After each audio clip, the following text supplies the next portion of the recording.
कवन सो काज कठिन जग माही, जो नहीं होई तात तुम पाही। राम काज लगी तब अवतारा, सुनता ही भयों पर्वताकारा। हे महादेव, इस जगत बाबा, इस जीवन बाबा, न कोई कार्य कठिन है, न ही कोई कार्य संभव हो गया। सारे कार्य सर्व संभव हो जाते हैं बाबा, अगर आपकी कृपा हो जाए।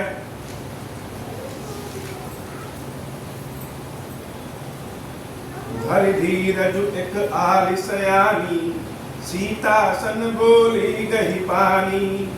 बहुरी गौरी कर ध्यान करे हूँ, भूप किशोर देखी किन ले हूँ। सकुच सिय तब नयन उधारे, सन्मुख दो रघु सिंह निहारे। नख सिख देखी राम कै शोभा, सुमिर पिता पनु मनु अति क्षोभा। बरबस सखिन लखिन जब सीता, भयों गहरु सब कहीं सभीता। दुनिया उब यही बेरिया कारी, अस कही मन बिहसी एक आरी। बूढ़ गिरा सुन सिय सकुचानी, भयों विलंब मातु भय मानी। धरि बड़ी धीर राम उर आने, फिर अपनौ पउ पितु बस जाने। मंगल भवन अमंगल हारी, उमा सहित जहि जपत पुरारी। मंगल भवन अमंगल हारी, उमा सहित जहि जपत पुरारी। पुष्प वाटिका में प्रभु श्री राम अपने गुरुदेव के लिए पुष्प तोड़ने आए और देवी जानकी अपनी सखियों के संग उसी पुष्प वाटिका में पार्वती भैया का एक मंदिर है, उस मंदिर में दर्शन करने हैं। इधर प्रभु श्री राम भैया लक्ष्मण के साथ पुष्प तोड़ रहे हैं और उधर जब जानकी माता का आगमन होता है तो जैसे कोई अपना ऐसा प्रिय, अभी हमने उसको देखा नहीं, जाना नहीं, लेकिन अगर घर में प्रवेश कर जाए, आसपास कहीं प्रवेश कर जाए, तो उसके होने का अनुभव प्राप्त हो जाए।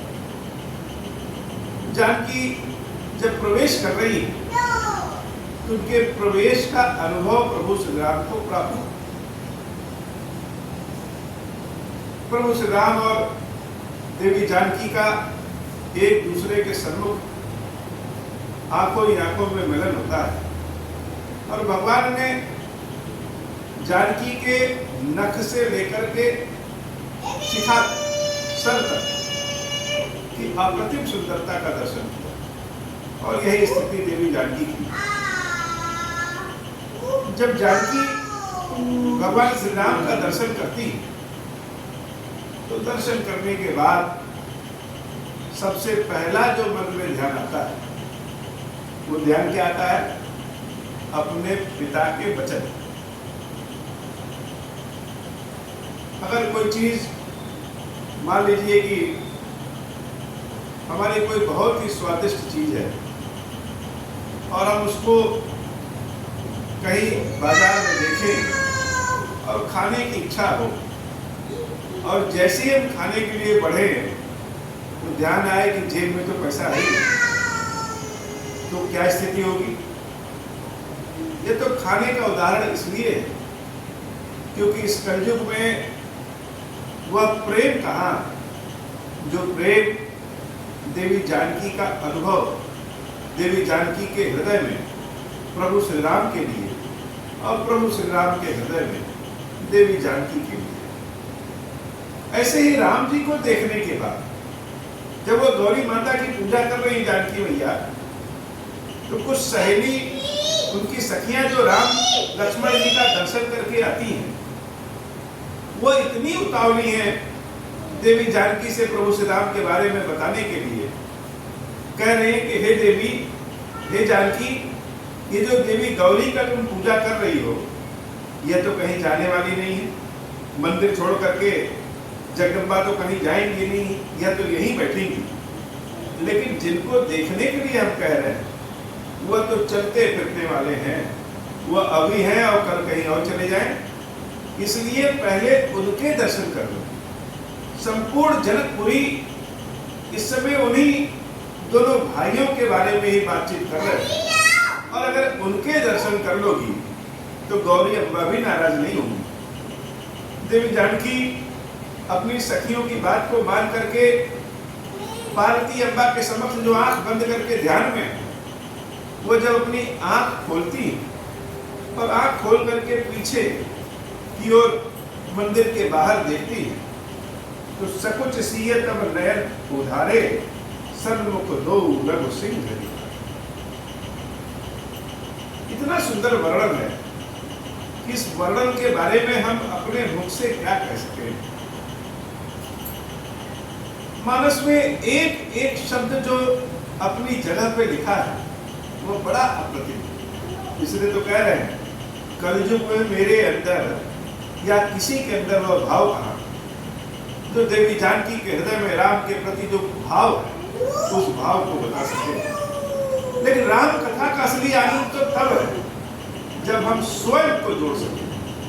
जब तक हम स्वयं को राम कथा से जोड़ेंगे नहीं, तब तक राम कथा का कहाँ आनंद। मान लीजिए हमारे इतने जन्म हुए हैं, कोई एक जन्म किसी चिड़िया का हुआ होगा, कोई एक जन्म किसी पक्षी का हुआ होगा, और जहां पे जानकी और राम का मिलन हो रहा है, उनके रूप को, उनके सौंदर्य को, उनके भाव को हम वह पक्षी बन करके देख रहे हैं। सकुच सिय तब नयन उघारे। कानों में जब अपनी सखियों की बातें गई, प्रभु श्री राम के लिए जब बात गई, जब किसी के बारे में कान में सुने, किसी चीज की प्रशंसा सुनी, तो मन में इच्छा होती है कि एक बार देखें। राम की जब प्रशंसा देवी जानकी के कानों में जा रही है, तो जानकी के मन में राम की एक छवि बनी, मानो आज कान वह सुन रहे हैं जो सुनने के लिए जानकी ने शरीर धारण किया है। तो सकुच अपने प्रिय के बारे में जब सोच रही है, सुन रही है, तो देवी जानकी के हृदय में, उनके शरीर में एक प्रेम वाला संकोच उत्पन्न होता है। मन तो है कि राम का दर्शन कर लें, लेकिन सबके सम्मुख कहें कैसे कि हमें राम का दर्शन चाहिए ही चाहिए। तो जब वो अपनी दृष्टि को सकुच सिय तब नयन उघारे, नयन उठाए नहीं, नयन गिराए भी नहीं, नयन खोले भी नहीं, नयन उघारे। नयन उघारे का मतलब आंखें हमारी बंद हैं, लेकिन हम बंद आंखों के अंदर हमारी पुतलियां चल रही हैं। मानो समाज से तो अपनी आंखों को छिपाए हैं कि नहीं हमको अपनी आंखें बंद किए हैं, लेकिन उन पलकों के पीछे पुतलियां हमारी उनको ढूंढ रही हैं जिनको देखने की तीव्र इच्छा।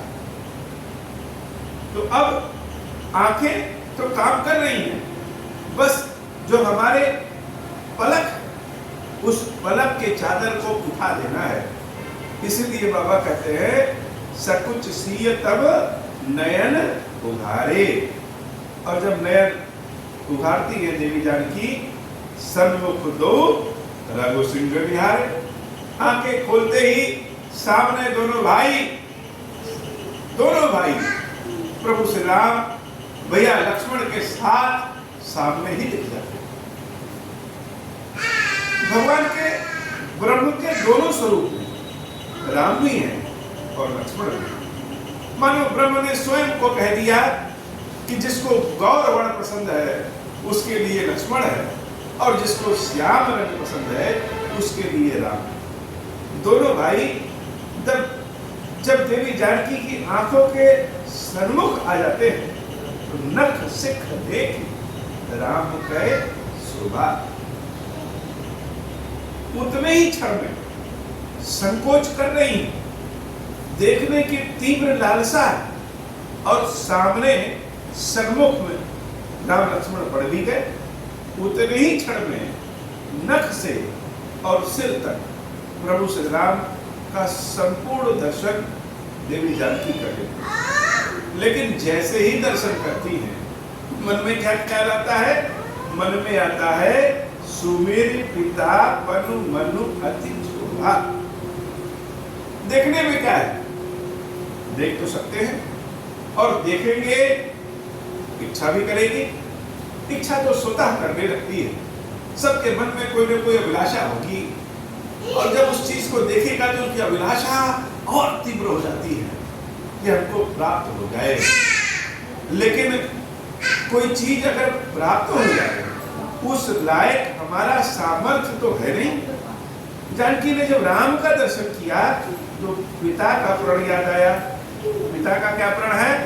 पिता का प्रण है कि भगवान शंकर के धनुष को जो उठाएगा, तोड़ेगा, जानकी का विवाह उसी से करेगा। अब यह तो बहुत बड़ी बात होगी। एक तरफ भगवान शंकर का कठोर धनुष, ये शंकर जी भी बहुत उटपटांग काम कर लेते हैं कभी कभी। धनुष बनाना ही था, इतना कठोर क्यों बना?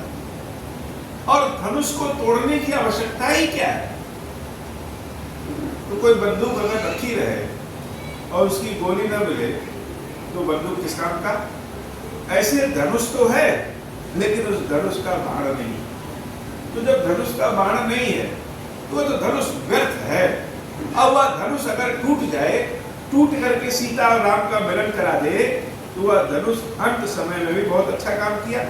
लेकिन यह धनुष इतना कठोर है, जितना कठोर धनुष उतने ही कोमल राम, जितने कोमल राम उतना ही कठोर मेरे पिता का प्रण।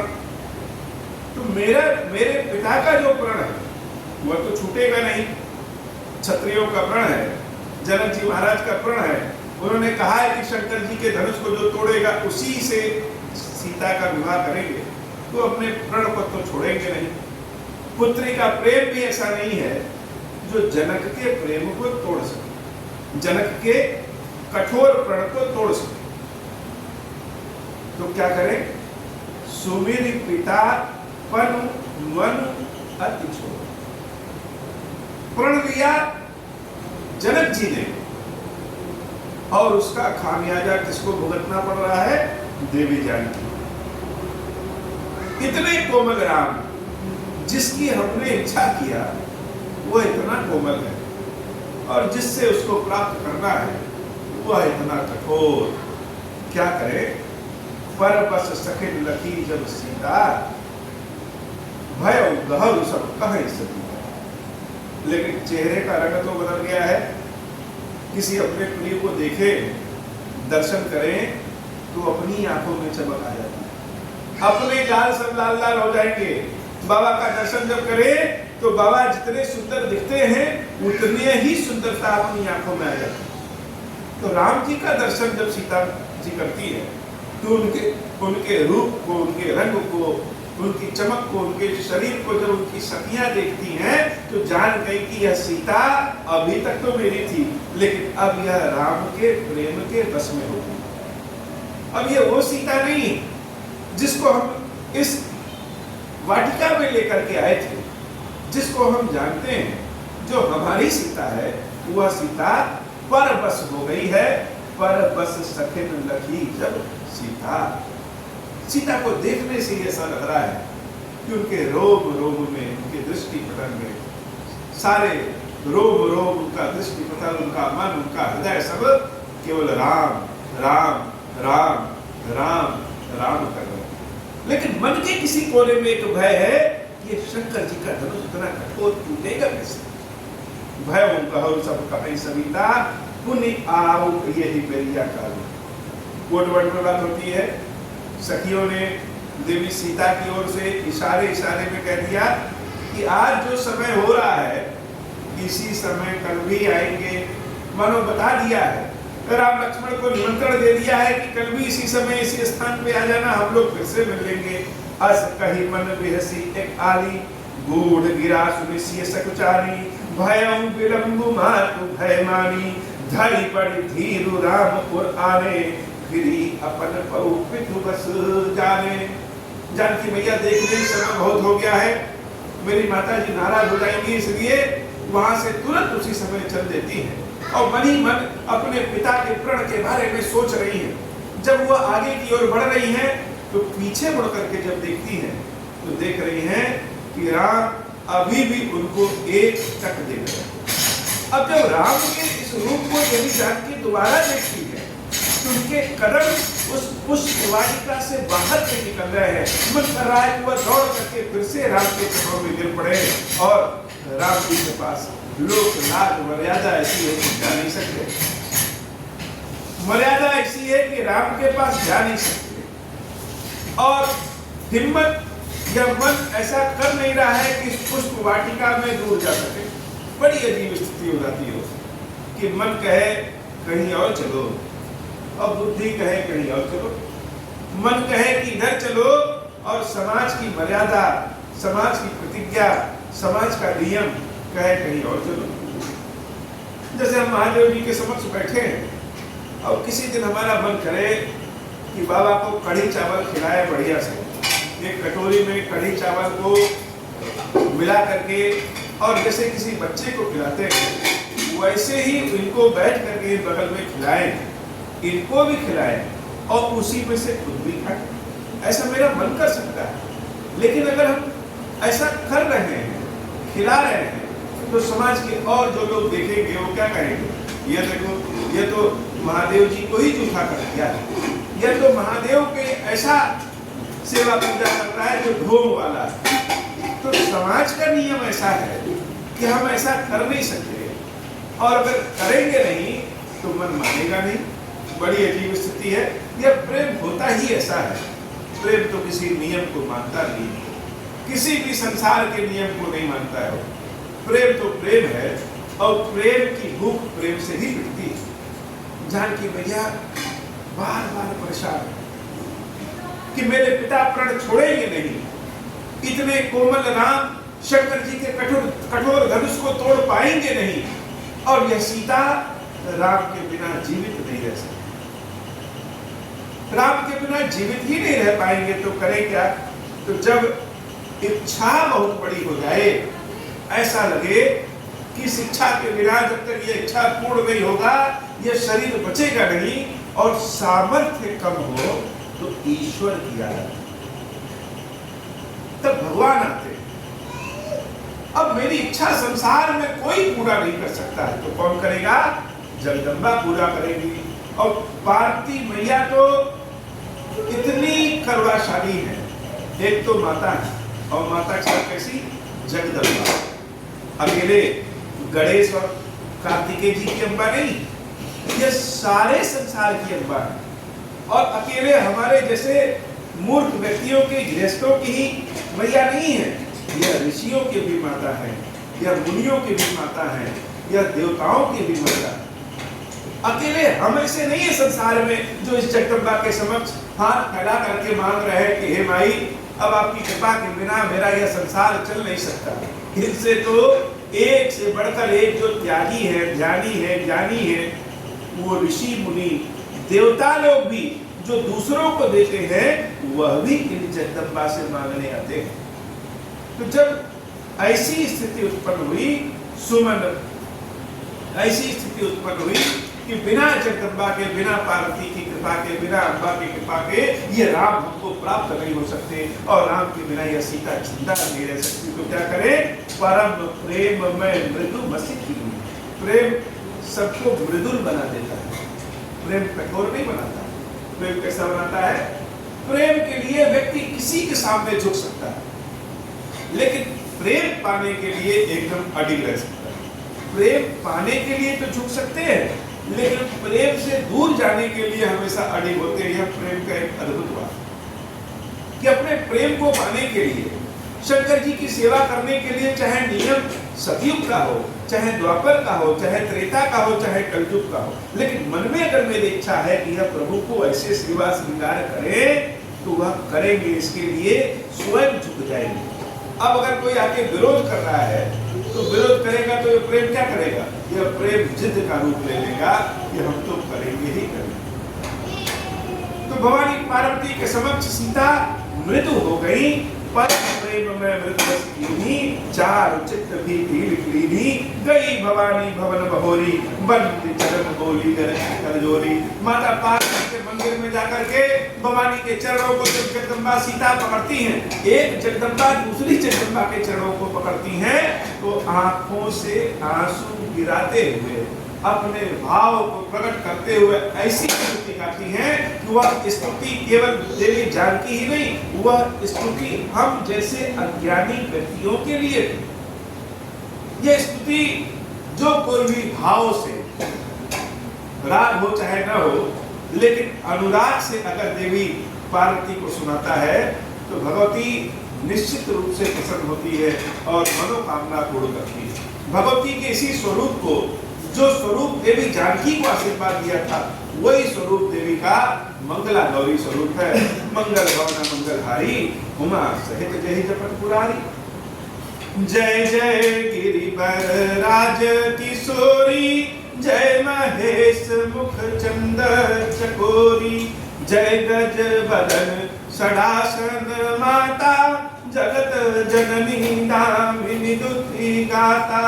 नहीं तब आदि मध्य अवसाना, अमित प्रभाव वेदु नहीं जाना।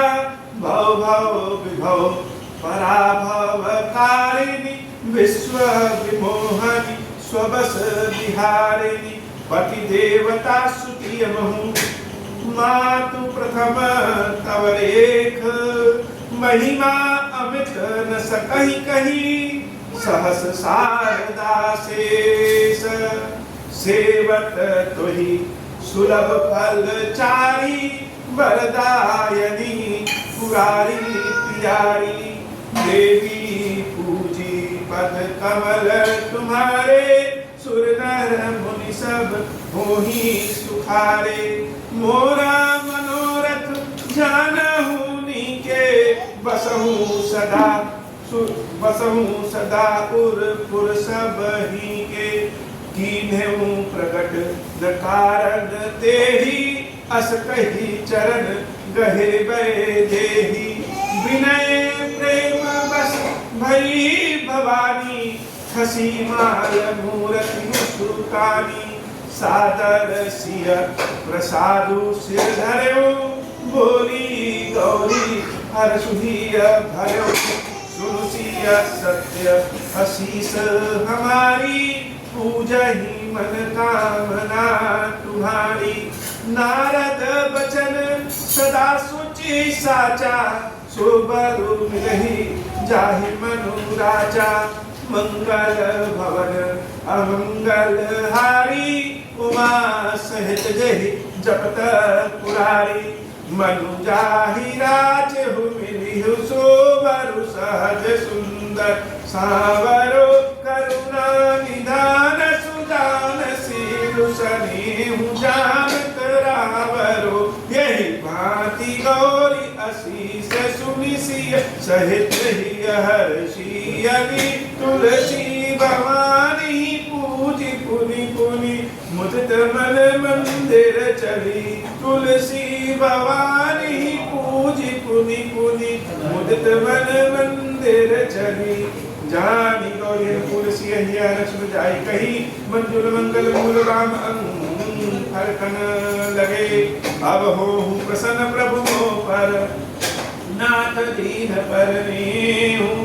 निज पद भगति देहु प्रभु, पुनि दूसर बर देहु। तब माया वश जीव जड़, संतत फिरहि भुलान।